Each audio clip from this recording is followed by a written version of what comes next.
The dust never quite settled in Enid, Oklahoma, and neither did the rumors about the woman who had been seen sneaking into the abandoned feed store after dark with nothing but a worn carpet bag and eyes that looked like they had seen too much death for someone so young. August Everly heard the dogs barking around midnight, their frantic yelps cutting through the still September air of 1884, and he grabbed his rifle purely out of instinct before padding barefoot across the wooden planks of his modest ranch house. The moon hung fat and yellow over the prairie, casting long shadows across his property, and when he rounded the corner of his porch with the rifle raised, he found himself staring down the twin barrels of a shotgun held by a woman who could not have been much past 20. Her dark hair tangled with bits of straw and her dress torn at the hem. "Do not come any closer," she said, her voice steady despite the way her hands trembled on the gun. "I will shoot you dead where you stand." August slowly lowered his rifle, holding one hand up in what he hoped was a peaceful gesture. "This is my porch you are sleeping under, miss. I think that gives me some right to ask what you are doing here." The woman's jaw clenched, her green eyes flickering with something between fear and fury. "I needed a place to sleep. I will be gone by morning. That shotgun loaded, every chamber." August studied her for a long moment, taking in the hollow curve of her cheeks and the way her dress hung loose on her frame. She had not eaten well in some time, that much was clear. "When did you last have a proper meal?" The question seemed to catch her off guard. The shotgun wavered slightly. "That is none of your concern. I have stew left from supper, still warm on the stove." August gestured toward his front door. "You can keep that shotgun pointed at me the whole time if it makes you feel safer, but I would rather offer you a bed instead of having you sleep under my porch like a stray dog. I am not looking for charity. Did not figure you were. But it is late, and I am tired, and I would sleep better knowing you are inside where the coyotes cannot get to you." He turned and walked toward his front door, deliberately keeping his back to her. "Door is open. Your choice." He heard her sharp intake of breath, heard the crunch of her boots on the dry earth as she deliberated. August pushed open his front door and stepped inside, leaving it wide open behind him. He set his rifle against the wall and moved to the stove, ladling stew into a clean bowl. The house was simple but clean. A single main room with a sleeping area partitioned off by a curtain in the back, a table with 2 chairs, and a stone fireplace that he had built himself when he first claimed this land 3 years ago. The woman appeared in the doorway like an apparition, the shotgun still gripped tight in her hands. She looked around the room with quick, assessing glances, clearly mapping out every exit and every potential weapon. "Sit," August said, nodding toward the table. "Eat. Then we can talk about sleeping arrangements." She moved to the table with cautious steps, setting the shotgun across her lap as she sat. August placed the bowl in front of her along with a spoon and a thick slice of bread. For a moment she just stared at the food, and he saw her throat work as she swallowed hard. "It is not poisoned," he said mildly, pulling out the other chair and sitting down across from her. "Though I understand if you do not trust me." The woman picked up the spoon with her left hand, keeping her right hand on the shotgun. She ate slowly at first, then faster, as though her body had suddenly remembered what hunger felt like. August watched her in silence, noting the bruises on her wrists that looked like finger marks, the way she flinched slightly whenever he moved. "My name is August Everly," he said when she had nearly finished the bowl. "I run cattle on this land, about 200 head. Nothing fancy, but it keeps me fed and housed." The woman set down her spoon, her eyes meeting his with a directness that surprised him. "Why are you being kind to me? Why would I not be? Most men would not offer a strange woman food and shelter without expecting something in return." August leaned back in his chair. I suppose that is true enough, but my mother raised me to believe that how we treat people when they are at their lowest says more about us than anything else. So I am asking nothing of you except maybe your name, if you are willing to share it." She was quiet for so long he thought she might not answer. Then, barely above a whisper, she said, Hannah Griffin." "Well, Miss Griffin, you are welcome to sleep in my bed tonight. I will take the floor out here." Hannah's eyes widened. "I cannot take your bed. You can and you will. I have slept on harder ground than wooden floors, and you look like you need proper rest more than I do." He stood and moved to the curtained area, emerging with a wool blanket and a pillow. "There is a basin of water back there if you want to wash up. I will be out here if you need anything." Hannah stood slowly, still holding the shotgun. "Why are you doing this?" August met her gaze steadily. "Because someone should have done it for you a long time ago, I suspect." Something in her expression cracked just for a moment before she hardened it again. She nodded once and disappeared behind the curtain. August made himself a pallet on the floor near the fireplace, listening to the soft sounds of water splashing, the creak of the bed frame as she settled into it. He lay awake for a long time, wondering what had driven Hannah Griffin to sleep under his porch with a loaded shotgun, wondering what she was running from. When August woke just after dawn, the smell of coffee filled the house. He sat up to find Hannah standing at his stove, her hair braided back from her face, stirring something in his largest pot. The shotgun leaned against the wall within her reach. "You did not have to cook," he said, stretching the stiffness from his back. Hannah glanced at him. "You fed me. This is the least I can do in return." She ladled what looked like cornmeal mush into 2 bowls. "I found your stores. Hope you do not mind." "Not at all." August stood and moved to the table, accepting the bowl she offered. They ate in silence for a few minutes before he said, "You planning on moving on this morning?" Hannah's spoon paused halfway to her mouth. "That was my intention, yes." "Where are you headed?" "West, maybe California, long way to travel alone." "I have managed this far." August nodded slowly. "I am sure you have. But if you need work, I could use help around here. Cattle do not need much tending this time of year, but there is plenty else that needs doing. Mending fences, mucking out the barn, general upkeep. I could pay you fair wages and provide room and board." Hannah set down her spoon, her eyes narrowing. "Why would you offer that to a stranger?" "Because you need work and I need help. Seems like a fair arrangement to me." "I cannot pay you rent." "Did not ask you to. The sleeping arrangements would be the same as last night. You get the bed. I will make do out here until I can build a proper bunkhouse. Been meaning to do that anyway."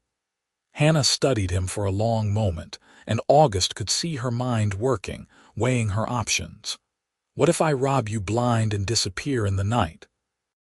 Then I will be out some supplies and have learned an expensive lesson about trust.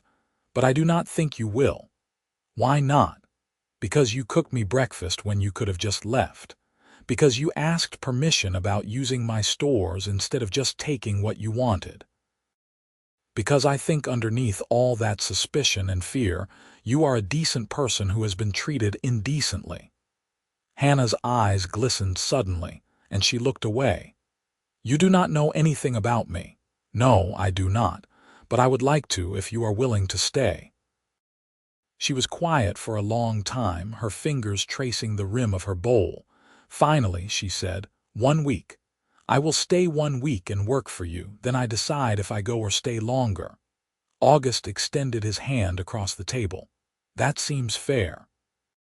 Hannah looked at his hand, then slowly reached out and shook it. Her grip was firm despite the tremor in her fingers. The first few days passed in a careful dance of boundaries and unspoken rules.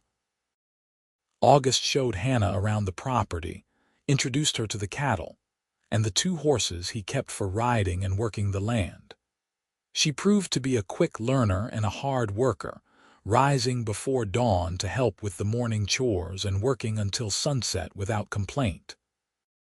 She spoke little about herself, deflecting August's gentle questions with practiced ease, but he learned things about her anyway from watching her work.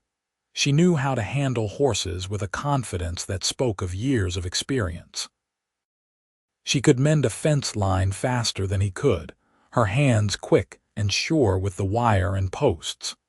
She flinched at loud noises and always positioned herself so she could see the approach to the house.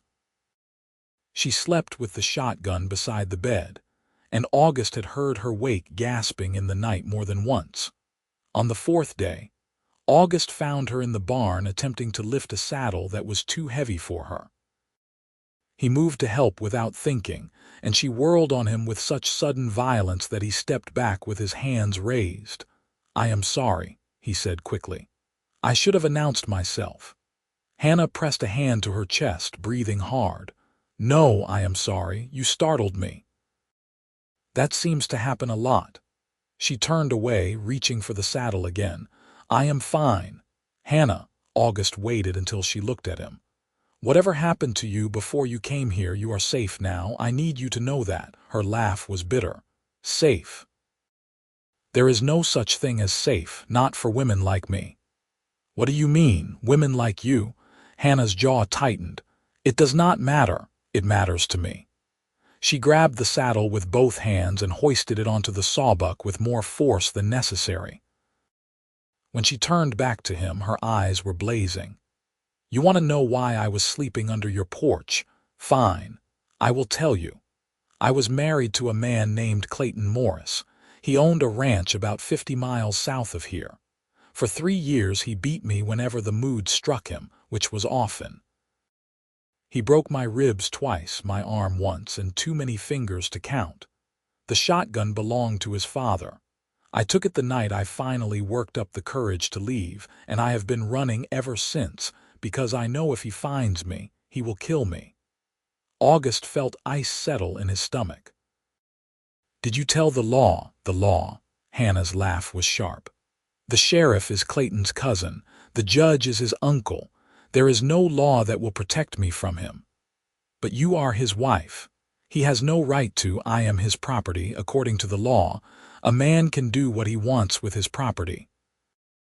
August's hands curled into fists at his sides. "That is not right." "No, it is not, but it is the truth of things." Hannah met his eyes and he saw the steel in her. "So now you know. If that changes your offer of work, I understand. I will leave tonight." "It does not change anything," August said firmly. "Except now I know to keep watch in case he comes looking for you.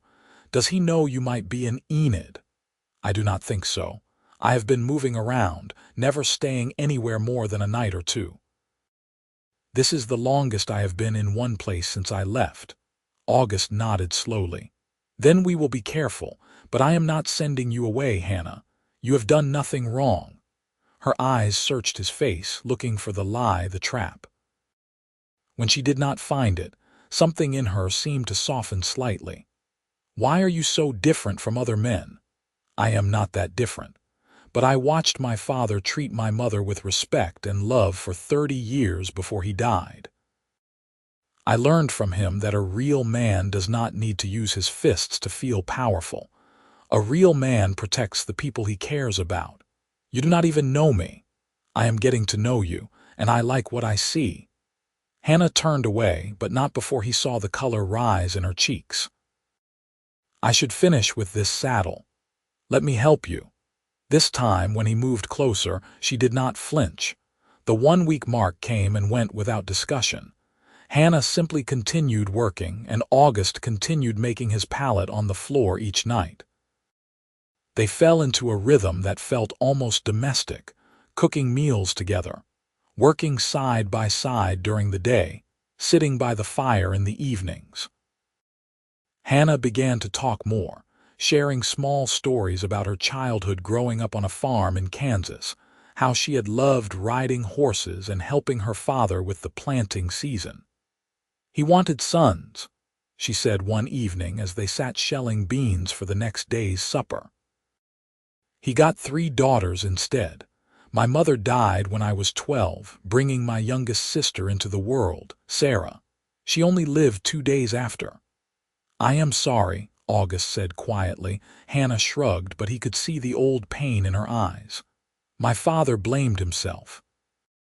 He was never quite the same after that. When Clayton started courting me, my father saw it as a way to make sure I would be provided for. Clayton had money, land, cattle. He seemed like a good match. When did it start? The violence. Our wedding night. Hannah's hand stilled on the beans. I did something wrong, said something that angered him. I do not even remember what it was. He hit me so hard I saw stars. Then he told me that as his wife, I would learn to obey him or suffer the consequences. August felt rage building in his chest, hot and fierce. If I ever meet this man, I will kill him. No, you will not. Hannah looked at him sharply. You will not risk yourself for me like that. Promise me. Hannah, promise me, August. I could not bear it if something happened to you because of me. The way she said his name, soft and urgent, made his heart skip. All right, I promise. But if he comes here looking for you, I will defend you with everything I have. That is different. That is just being a good man, which I am learning you are. They looked at each other across the table, the bowl of beans forgotten between them. August saw the way the firelight caught in Hannah's hair, turning it auburn and gold. He saw the freckles scattered across her nose, the fullness of her mouth, the way her eyes had begun to lose some of their haunted quality over the past weeks. I am glad you stayed, he said.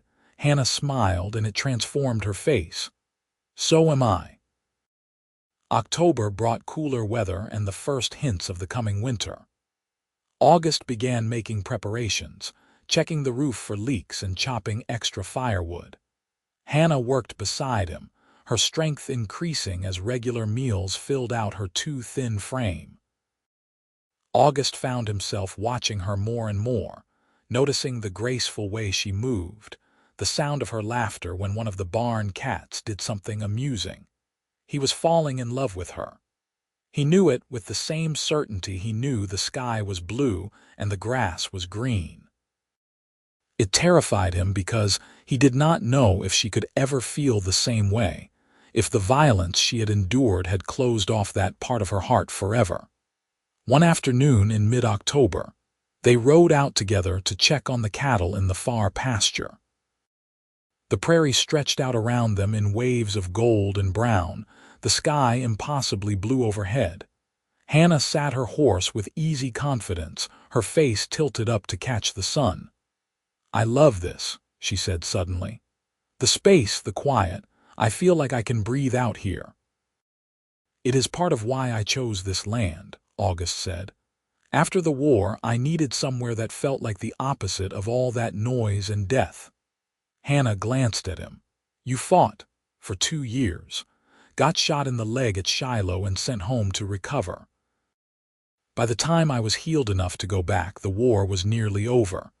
He shifted in his saddle, the old wound aching slightly in the cooling weather. I saw enough to know I never wanted to fight again. My father fought too. He came back different, quieter, sadder. They rode in companionable silence for a while, checking the cattle and making note of which ones would need to be brought in closer to the house before the first snow. On the ride back, Hannah's horse stumbled slightly, and August reached out instinctively to steady her.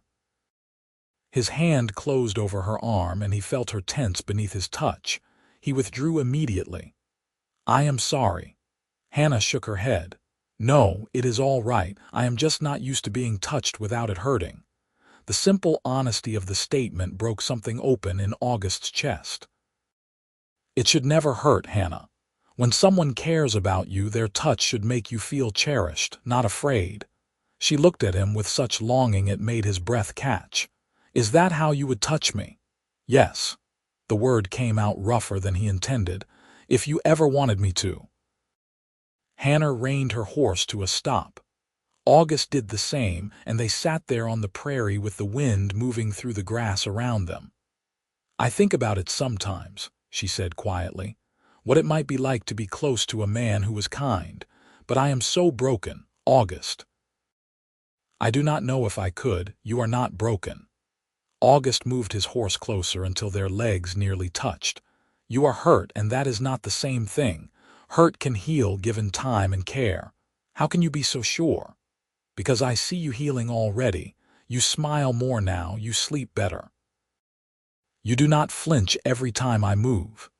He reached out slowly, giving her plenty of time to pull away, and brushed his fingers against her hand where it rested on the saddle horn.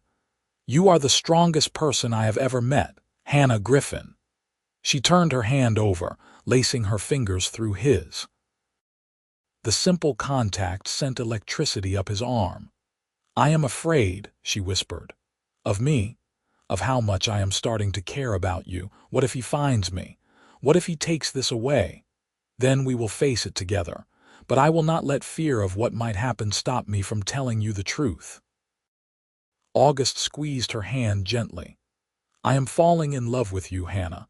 I have been for weeks now, and if you never feel the same way, that is all right, but I needed you to know. Hannah's eyes filled with tears. August, you do not have to say anything. I just wanted you to know that you are loved, truly loved, exactly as you are. She leaned across the space between their horses and kissed him. It was brief and tentative, her lips barely brushing his, but it sent his heart racing. When she pulled back, she was smiling through her tears. I love you too, she said. I am terrified and damaged and probably going to be difficult, but I love you. August laughed, the sound full of joy and relief. I can handle difficult. They rode back to the house holding hands, their horses walking close together. That evening, after supper, Hannah stood in front of him and took his face in her hands. I want to try, she said, being close to you, but I need you to be patient with me. I will be as patient as you need me to be. She kissed him again, longer this time, her body pressed against his. August wrapped his arms around her carefully, ready to let go the instant she tensed. But she did not tense. Instead, she melted into him with a small sigh, her fingers threading through his hair. They stood like that for a long time, just holding each other and trading slow kisses in the firelight. When Hannah finally pulled back, her cheeks were flushed and her eyes were bright. That was nice, she said, sounding slightly amazed. August smiled. It was very nice. Can we just do this for now, just kissing and holding? We can do this for as long as you want. There is no rush, Hannah. We have all the time in the world. She rested her head against his chest, and he felt her relax completely for the first time since he had met her. Thank you for being you, August Everlie. He pressed a kiss to the top of her head. Thank you for trusting me, Hannah Griffin. November arrived with the first real cold snap. August finally started work on the bunkhouse, framing out a small structure attached to the side of the main house. Hannah helped him, holding boards steady while he hammered, mixing mortar for the stone foundation. They worked well together, anticipating each other's needs, moving in harmony. Why are you building this? Hannah asked one afternoon. I thought you said I could keep the bed. August paused, hammer in hand. You can. This is not for you. Then who is it for? He set down the hammer and looked at her. I am hoping someday that you might want to share the bed with me, as my wife.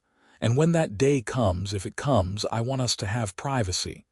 The bunkhouse would be for hired help, for when we expand the operation. Hannah's expression softened. You want to marry me? Eventually, yes, if you will have me. But there is no pressure, Hannah. I know you are still healing from everything Clayton put you through. I can wait. She moved closer, wrapping her arms around his waist. What if I do not want to wait too long? August's heart leaped. What are you saying? I am saying that every day with you, I feel a little more whole. I am saying that when I imagine my future now, you are in it. I am saying that maybe we could talk to the preacher sometime soon. She looked up at him, her green eyes clear and certain. I am saying yes, August. I will marry you. He kissed her deeply, lifting her off her feet and spinning her around.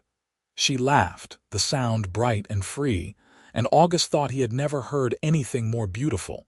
They were married 3 weeks later in a small ceremony at the church in Enid.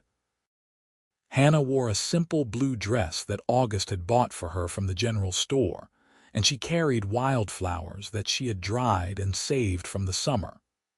August wore his best shirt and spent an hour trying to tame his hair before giving up. The preacher, Reverend Matthews, asked no uncomfortable questions about Hannah's past. August had spoken to him privately beforehand, explaining enough that the Reverend understood the situation. There were no guests except for the Reverend's wife, who served as a witness and who pressed Hannah's hand warmly afterward. "You have found a good man," she told Hannah. "May you have many happy years together." That night, August waited in the main room while Hannah prepared herself behind the curtain. He had told her again that there was no expectation, that they could take things as slowly as she needed. But when she emerged wearing a white nightgown with her hair loose around her shoulders, she walked straight to him and took his hand. "I want to be your wife in every way," she said. "I am nervous, but I trust you." August led her to the bed, and they lay down together, fully clothed at first, just holding each other. He kissed her gently, his hand stroking her hair, her back, the curve of her waist. "Tell me if you want to stop," he murmured against her lips. "I will not want to stop," she whispered back. "Not with you." He made love to her with exquisite gentleness, paying attention to every signal her body gave him, every catch in her breath and small sound of pleasure. When she tensed once, he stopped immediately until she relaxed again. When she finally came apart in his arms, her eyes were wet with tears. "That is what it is supposed to feel like," she said, her voice full of wonder. "I never knew." August held her close, his own eyes stinging. "I will spend the rest of my life making sure you feel cherished, Hannah. I promise you that." She fell asleep curled against his chest, and August lay awake listening to her breathe, marveling at the trust she had placed in him. Winter settled over the Oklahoma prairie with snow and biting winds. August and Hannah spent the cold months working on indoor projects, Hannah learning to sew quilts while August repaired tack and tools. They talked for hours by the fire, sharing stories about their lives, their dreams for the future. Hannah spoke more about her sisters, both of whom had married and moved away. August told her about his childhood in Missouri, about the parents he had lost to fever 5 years ago. "I wish they could have met you," he said. "My mother would have loved you." Hannah smiled. "I wish I could have met them too." In late January, Hannah came to him looking pale and shaken. "I think I might be with child," she said. August felt joy and terror in equal measure. "Are you sure?" "Not completely. But I have missed my monthly courses and I have been feeling ill in the mornings." She twisted her hands together. "I am frightened, August. My mother died giving birth. What if he pulled her into his arms, holding her tight. "You are not going to die. We will get the best doctor and I will be with you every step of the way. You promise?" "I promise." Dr. Harrison confirmed the pregnancy in February. Hannah was healthy and strong, he assured them, with no signs of complications. "Your wife should do well," he told August. "Just make sure she gets plenty of rest and good food." As Hannah's belly grew, August found himself consumed with preparations. He built a cradle from oak wood, sanding it smooth so there would be no splinters. Hannah sewed tiny clothes and blankets, her face soft with anticipation. They talked about names, argued playfully about whether they wanted a son or daughter. "A son would be nice," August said. "Someone to help work the ranch when he is old enough." "A daughter would be just as helpful," Hannah countered, "and I could teach her to ride and shoot." "You could teach a son that too." "True." Hannah rested her hand on her swelling stomach. I suppose we will love whatever we get. In early June, Hannah went into labor. August sent for Dr. Harrison and held Hannah's hand through the long hours of pain. She was brave and strong, even when the contractions made her cry out. August wiped her face with a cool cloth and told her how much he loved her, how proud he was of her. After nearly 12 hours, their son was born, red-faced and screaming with healthy lungs. Dr. Harrison placed the baby in Hannah's arms, and she looked down at him with tears streaming down her face. "He is perfect," she whispered. "He is," August agreed, his own voice thick with emotion. "What should we name him?" Hannah looked up at him. "What was your father's name?" "Robert." "Then Robert he shall be. Robert ever lie." August kissed his wife's forehead, then his son's. "Welcome to the world, Robert." The first year of Robert's life passed in a blur of sleepless nights and first smiles, first teeth and first words. Hannah proved to be a natural mother, patient and loving even when exhausted. August helped as much as he could, walking the baby when he cried at night, changing diapers, making silly faces to earn those precious giggles. One evening in the fall of 1886, August came in from working on the fence line to find Hannah sitting on the porch with Robert in her lap, both of them watching the sunset. She looked so peaceful, so content, that he had to stop and just take in the scene. "What are you thinking about?" he asked, sitting down beside her. Hannah leaned her head on his shoulder. "I am thinking about how much my life has changed. 2 years ago, I was sleeping under your porch with a loaded shotgun, convinced I would never be safe again. Now I have a home, a husband who loves me, and a beautiful son. Sometimes it feels like a dream." "It is not a dream," August said, wrapping his arm around her. "It is real, and you deserve every bit of happiness you have found. We both do." Hannah turned to look at him. "You saved me, August, in every way a person can be saved. You saved yourself, Hannah. I just gave you a safe place to land." She kissed him softly. "However it happened, I am grateful." Robert squirmed in her lap, reaching for August with chubby hands. August scooped him up, holding his son against his chest. "What do you say we have another one?" he asked Hannah. She raised an eyebrow. "Another baby, if you want. I think Robert could use a brother or sister." Hannah's smile was slow and warm. "I think I would like that." Their daughter, Grace, was born in the spring of 1888. She had Hannah's green eyes and August's dark hair, and she was the most peaceful baby either of them had ever seen. Robert, now nearly 3, was fascinated by his little sister, always wanting to help hold her or bring her toys. "Gentle," Hannah reminded him constantly. "She is very small." "I be gentle, Mama," Robert said seriously, patting Grace's head with exaggerated care. August expanded the ranch operation, bringing in more cattle and hiring 2 ranch hands to help with the work. The bunkhouse he had built years ago finally served its purpose, housing the 2 young men who worked from sunup to sundown, keeping the growing herd healthy and the property maintained. Hannah managed the household and helped with the books, her neat handwriting filling ledgers with careful records of expenses and profits. She had a head for numbers that August lacked, and under her management, they began to prosper in a way they had not before.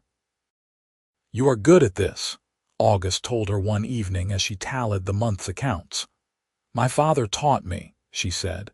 "He said a woman should know how to manage money, even if society thinks we are not capable of such things. Your father was a wise man." Hannah's expression grew distant. "I wonder sometimes if he is still alive, if he ever thinks about me." "You could write to him," August suggested gently.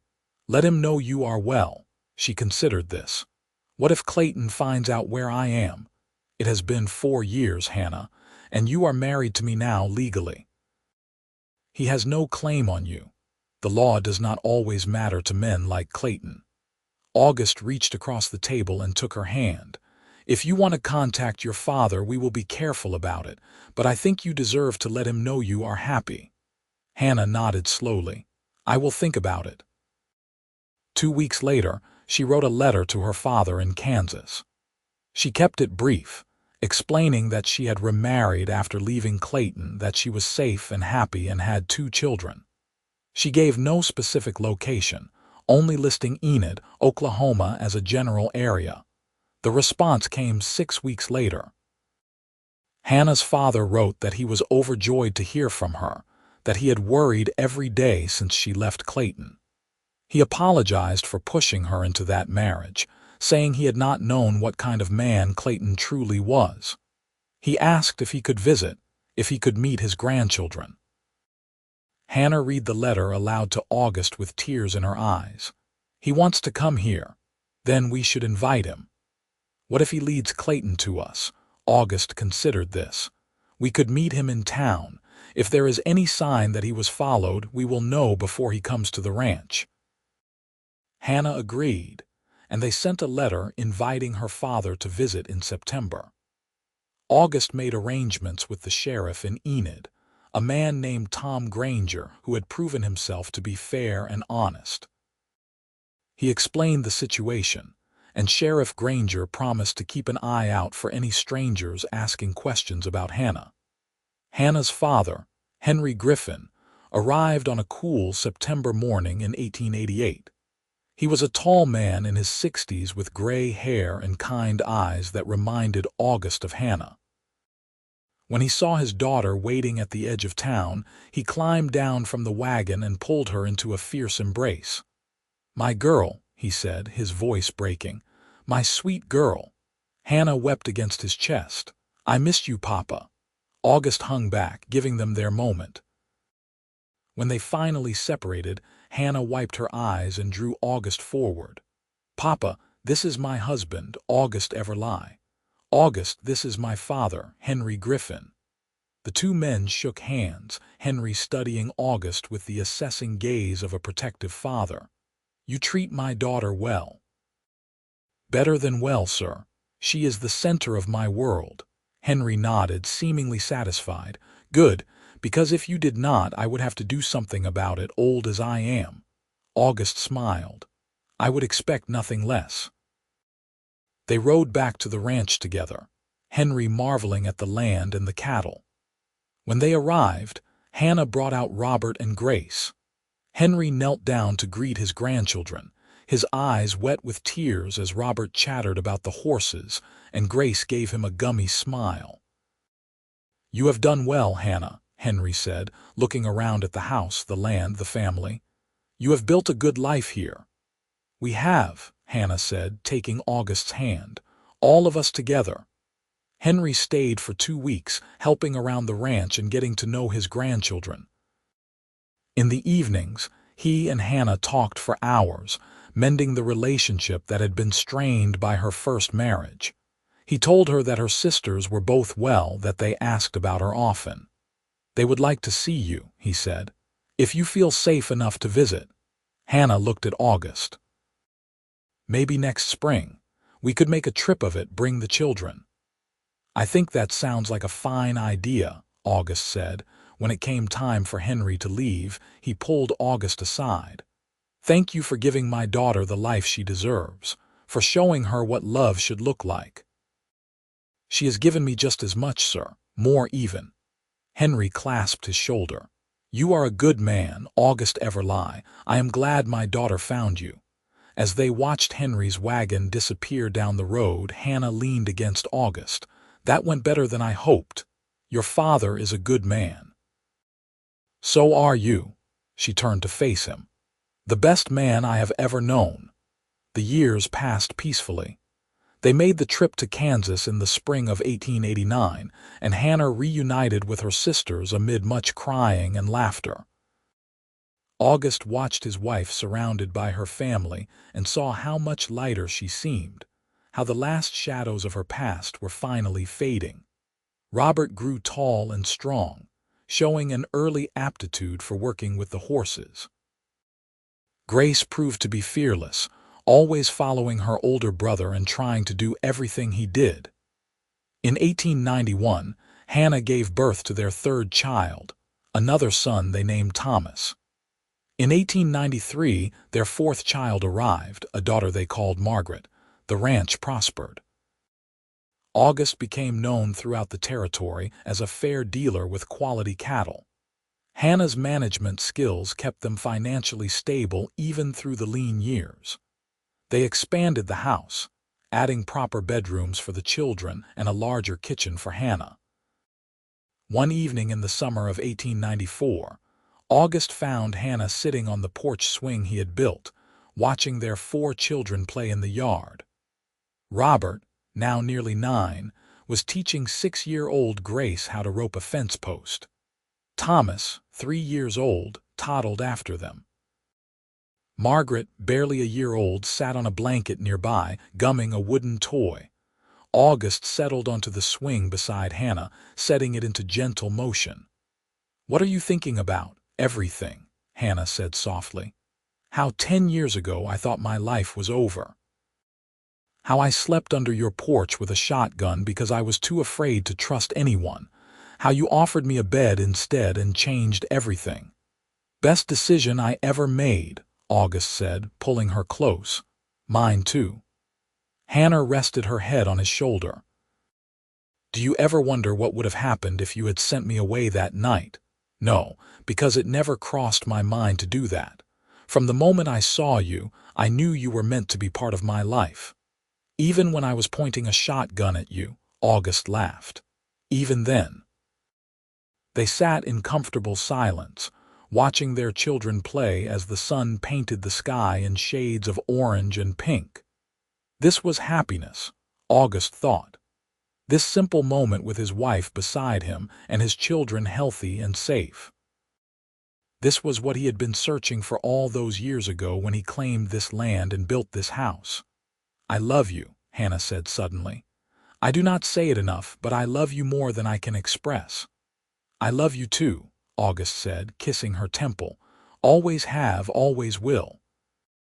In 1896, Sheriff Granger came to the ranch with news.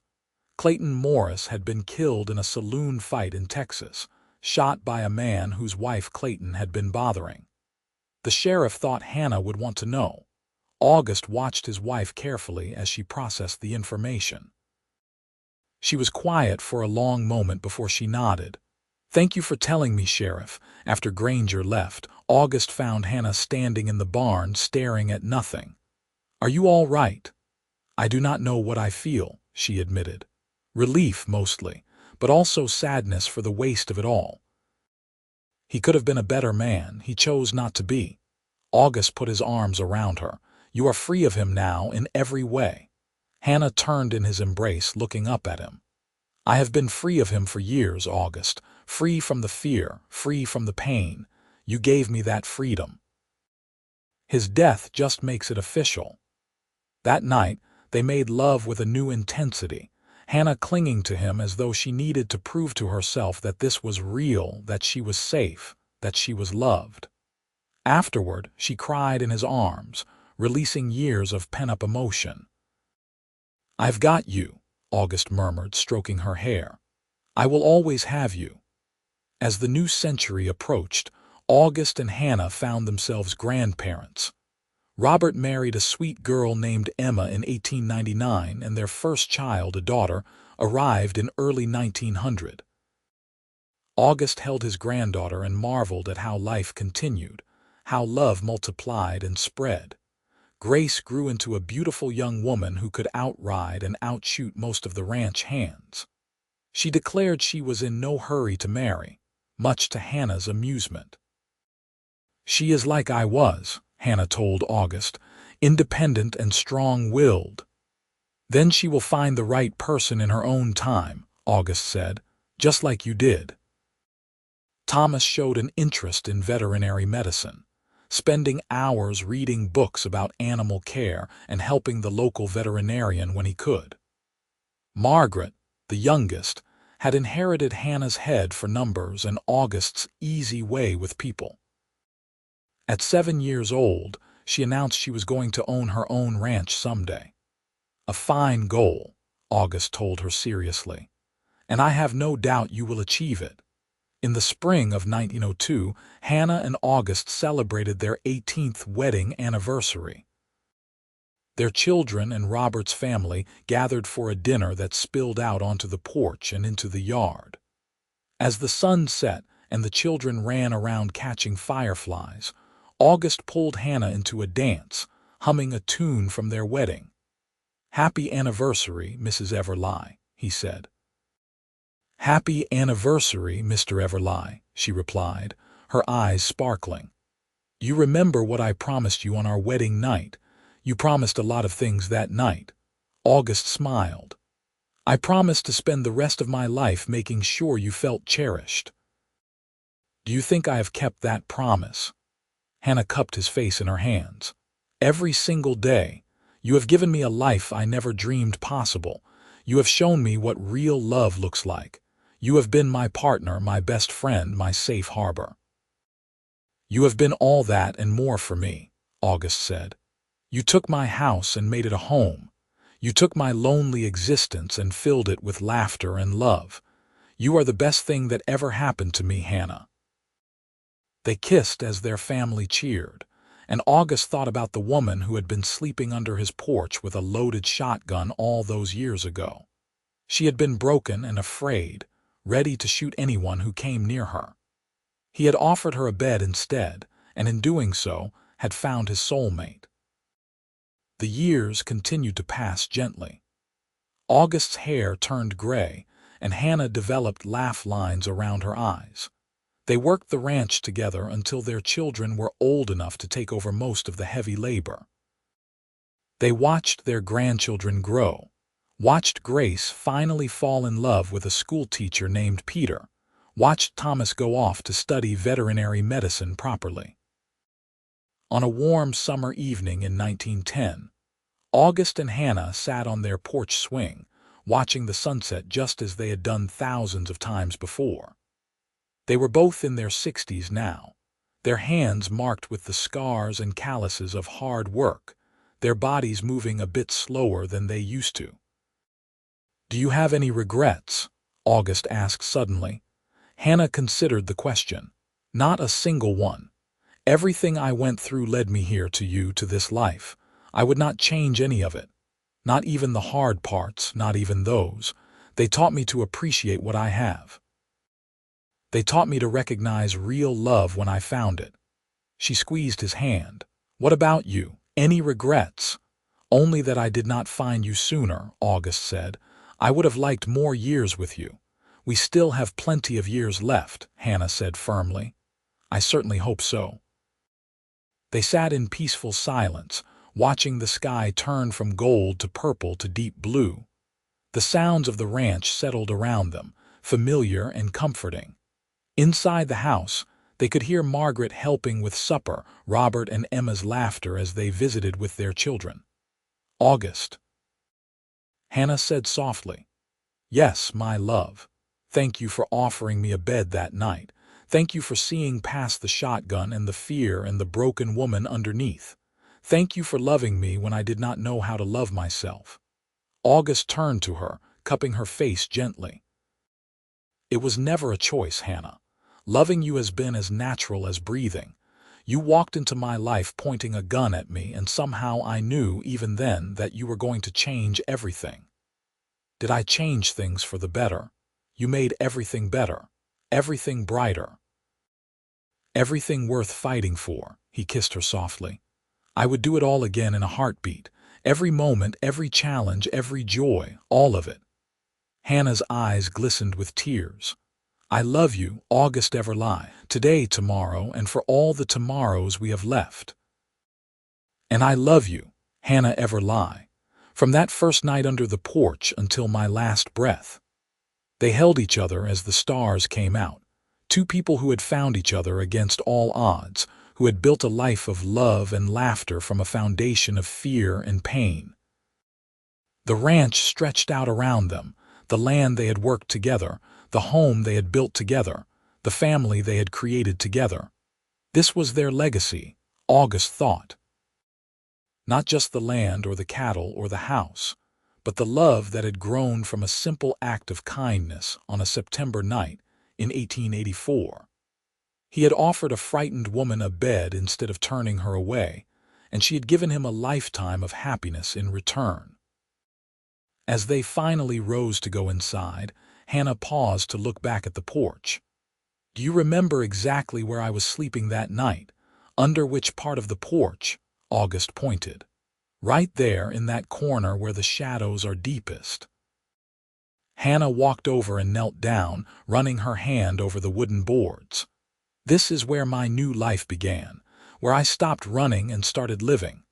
August helped her to her feet. "Where we both started living, really.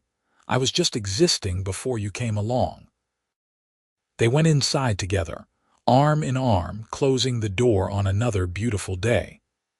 The house was full of the sounds of family, the smell of good food, the warmth of love.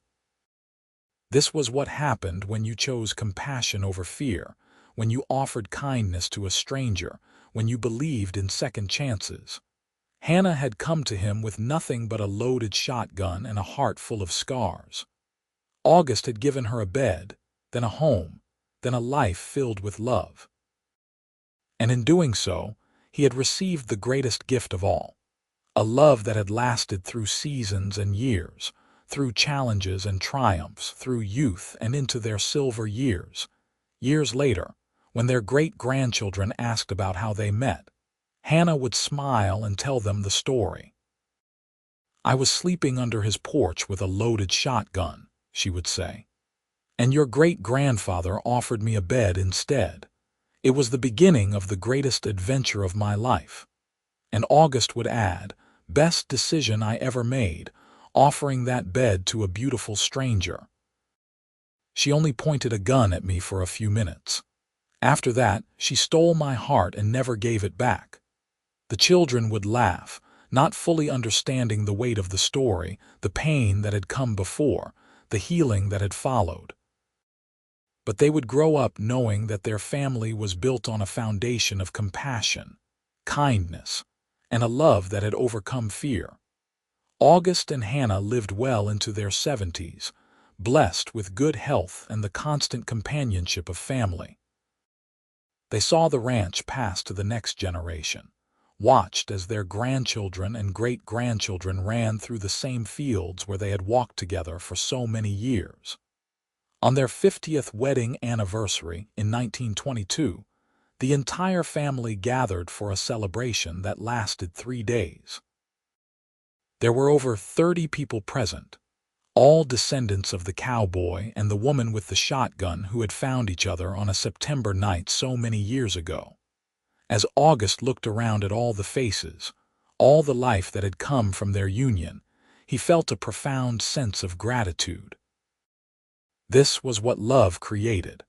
Not just children and grandchildren, but a legacy of kindness, of second chances, of believing in people even when they came to you armed and afraid. Hannah caught him looking emotional and came to his side. "What are you thinking about?" "Everything," he said, echoing her words from so many years ago. "How blessed we have been, how much love has grown from that one night." "It has been quite a journey," Hannah agreed. "Would you do it all again? If you could go back to that night, knowing everything that would come after, would you still sleep under my porch with that shotgun?" Hannah laughed, the sound still as beautiful to him as it had been when she was 20. "I would probably just knock on your door instead of hiding under the porch. Save us both the scare. Where would be the romance in that, true?" She leaned against him, fitting perfectly into his side as she always had. "All right, I would do it exactly the same way, shotgun and all." They danced together that night, moving slowly to music played by their grandson on a fiddle. The whole family watched them, the patriarch and matriarch, the foundation of everything they had all become. "I love you, Hannah Everlie," August whispered in her ear.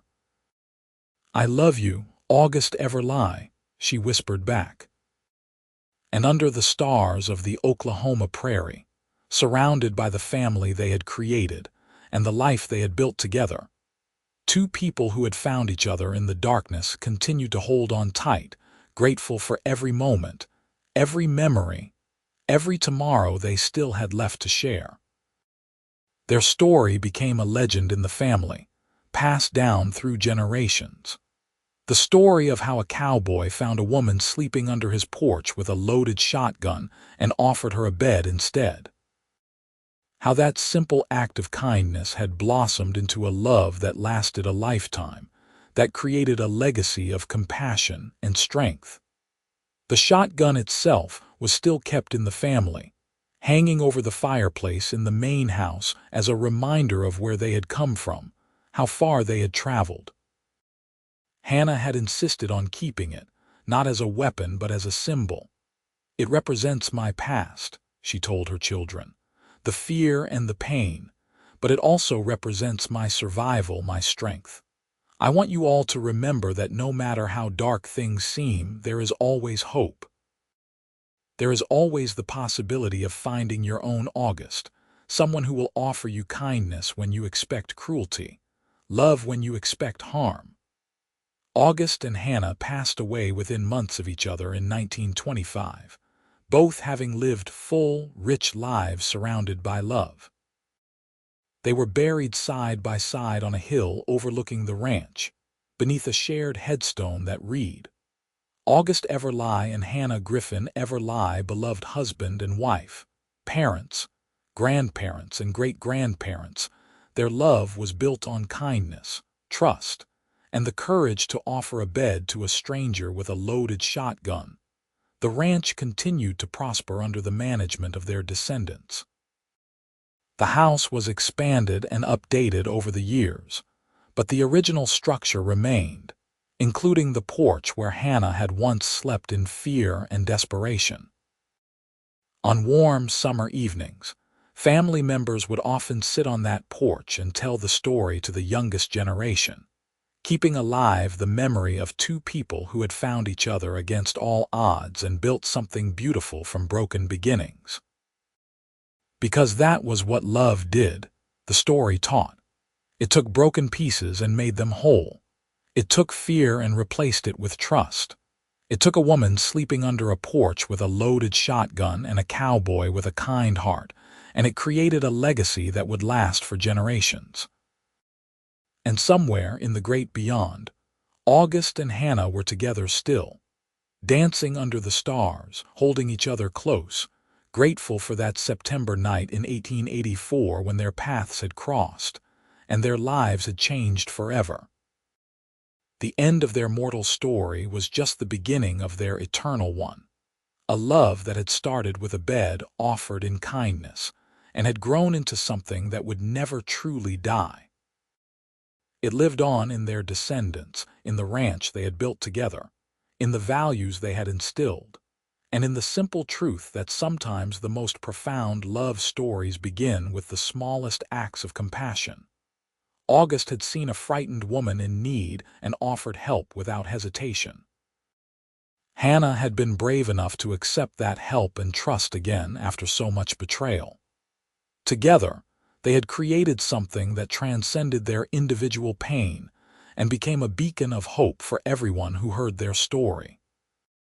This was their legacy, not just land and cattle and a successful ranch, but the proof that love could heal, that kindness mattered, that second chances were worth taking. That a woman with a loaded shotgun and a cowboy with an open heart could find each other in the darkness and build a life full of light. And so the story ended as all the best love stories do, with two souls finding each other, choosing each other, and loving each other through all the seasons of life until death itself could not separate them.